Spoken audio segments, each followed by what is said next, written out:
Assalamualaikum warahmatullahi wabarakatuh. Selamat pagi. Selamat siang.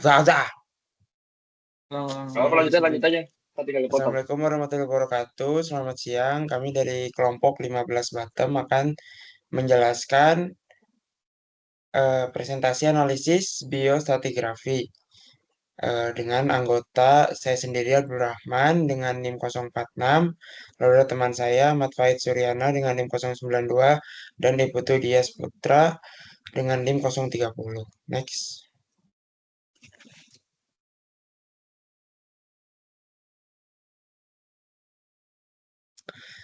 Outline di PPT hari ini ada latar belakang, tujuan, pembahasan, kesimpulan, dan referensi. Next. Latar belakang pemahaman sejarah geologi suatu wilayah sangat penting untuk merekonstruksikan kondisi purba dan proses pembentukan cekungan. Salah satunya melalui pendekatan biostratigrafi. Sungai Cipamingkis yang terletak di Kabupaten Bogor dan Kabupaten Bekasi merupakan lokasi ideal untuk studi ini karena memiliki singkapan batuan sedimen yang jelas, seperti batu lempung, batu pasir, dan napal, yang berpotensi mengandung mikrofosil laut. Kehadiran foraminifera dalam sedimen tersebut memungkinkan analisis umur relatif dan interpretasi lingkungan pengendapan, sehingga menjadikan Sungai Cipamingki sebagai tempat yang strategis untuk kegiatan penelitian dan pembelajaran geologi lapangan. Next.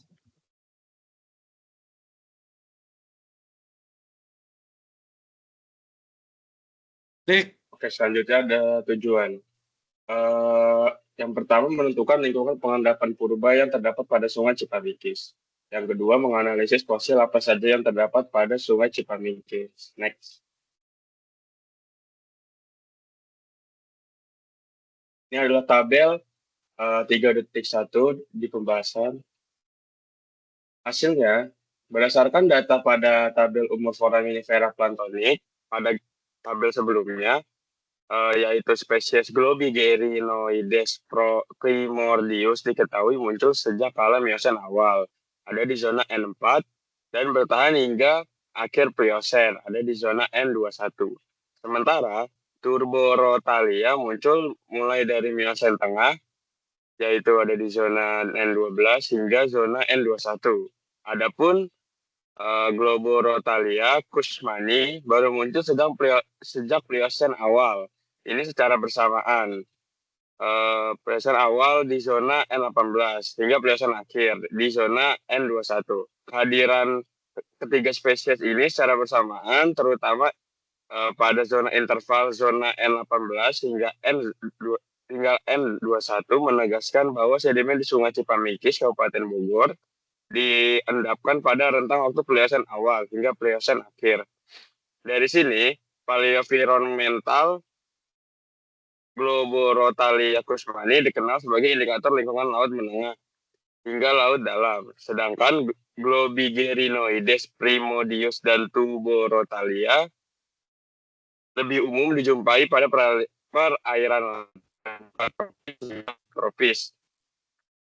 Kombinasi ini menunjukkan bahwa lingkungan pengendapan saat itu merupakan laut terbuka atau bisa disebut open marine dengan kedalaman sedang hingga dalam yang mencerminkan kondisi transgresi laut.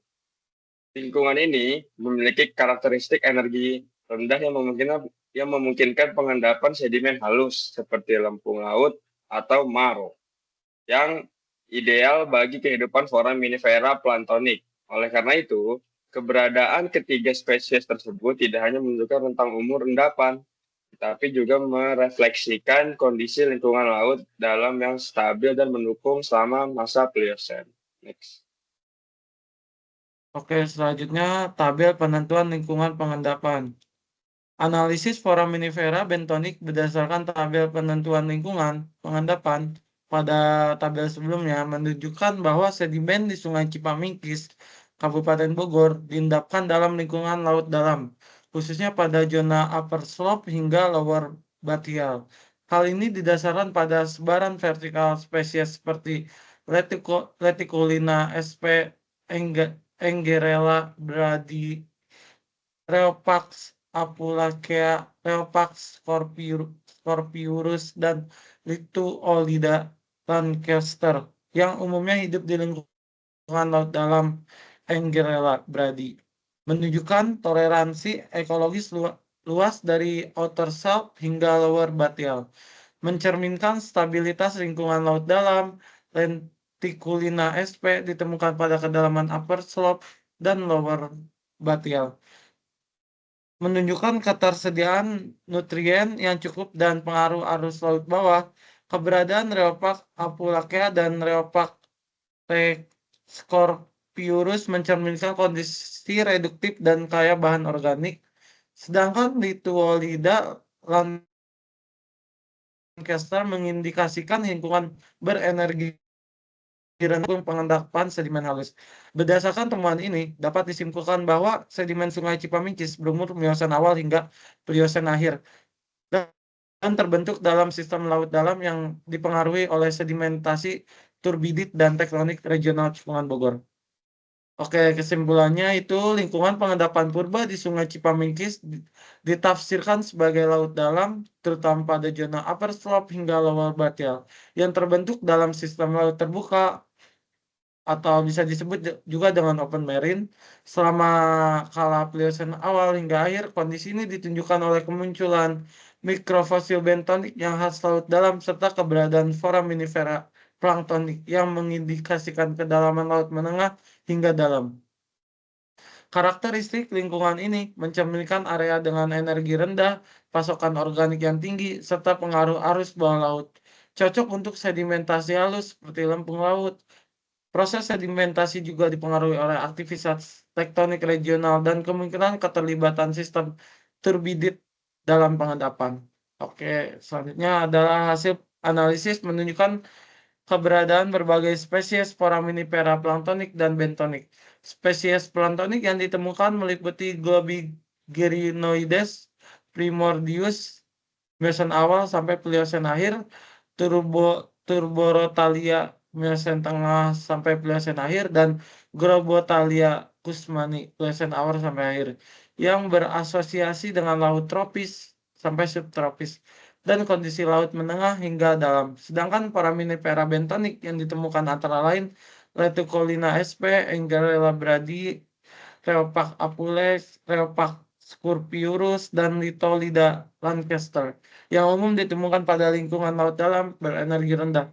Keberagaman fosil ini memperkuat interpretasi bahwa sedimen Cipamincis mencerminkan kondisi laut dalam yang stabil selama kala neogen.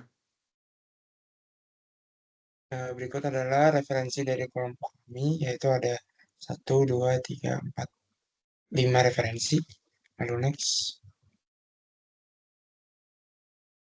Ya, sekian dari kelompok kami.